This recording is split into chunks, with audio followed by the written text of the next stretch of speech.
সাংবাদিক দম্পতি সাগর রুনি হত্যার ঘটনায় করা মামলার তদন্তের দায়িত্ব থেকে র্যাবকে বাদ দেওয়ার নির্দেশ দিয়েছে হাইকোর্ট। পাশাপাশি স্বরাষ্ট্র মন্ত্রণালয়ের অধীনে উচ্চ ক্ষমতা সম্পন্ন একটি টাস্কফোর্স গঠন করে আগামী 6 মাসের মধ্যে তদন্ত প্রতিবেদন জমা দেওয়ার নির্দেশ দিয়েছে হাইকোর্ট। রাষ্ট্রপক্ষের একটি আবেদনের শুনানি নিয়ে সোমবার বিচারপতি ফারাহ মাহবুব ও বিচারপতি মোহাম্মদ মাহবুবুল ইসলামের হাইকোর্ট বেঞ্চ এ আদেশ দেন। শুনানিতে আদালত বলেছেন, এতদিনেও তদন্ত সম্পূর্ণ না হওয়া দুঃখজনক। মিল্টন আনোয়ারের প্রতিবেদন। মাছরাঙা টেলিভিশনের বার্তা সম্পাদক সাগর সারোয়ার ও এটিএন বাংলার জ্যেষ্ঠ প্রতিবেদক মেহেরুন রুনি 2012 সালের 11 ফেব্রুয়ারি রাতে রাজধানীর পশ্চিম রাজাবাজারে তাদের ভাড়া বাসায় খুন হন। হত্যার ঘটনায় রুনির ভাই নওশের আলী রোমানের দায়ের করা মামলাটির তদন্তভার ওই বছর 18 এপ্রিল র্যাবের কাছে হস্তান্তর করা হয়। এরপর গেল 12 বছরে মামলার তদন্ত প্রতিবেদন জমা দিতে 111 বার সময় নিয়েছে র্যাব, কিন্তু কার্যত তদন্তের কোনো অগ্রগতি হয়নি। গেল রবিবার মামলার বাদী উচ্চ আদালতে তার আইনজীবী বদল করেন।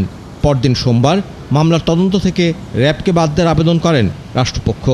সেই আবেদনের শুনানি নিয়ে তদন্ত থেকে র্যাবকে বাদ দেওয়ার নির্দেশ দেন হাইকোর্ট।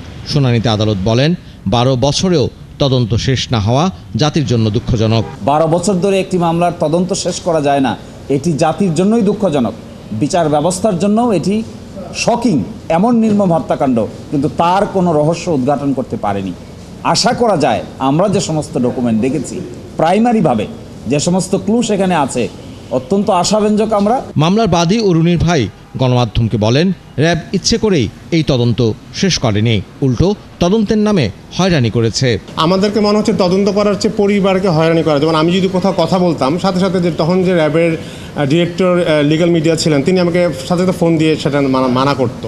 কমান্ডার সোহেল, ইভেন মেঘের মুসলমানি করার ব্যাপারটাও র্যাব আসলে র্যাবের হস্তক্ষেপ তখন করতো। রাষ্ট্রপক্ষ বলছে র্যাবের তদন্তের কোনো এখতিয়ার নেই, বরং তদন্ত যাতে না হয় সেই জন্যই র্যাবকে দায়িত্ব দেওয়া হয়েছিল।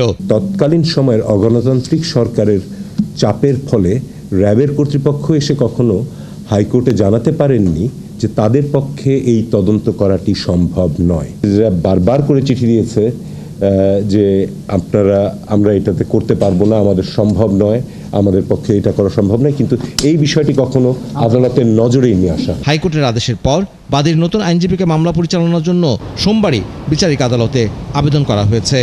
মঙ্গলবার এ বিষয়ে আবারও শুনানি হবে। মিল্টন আনোয়ার, 71, ঢাকা।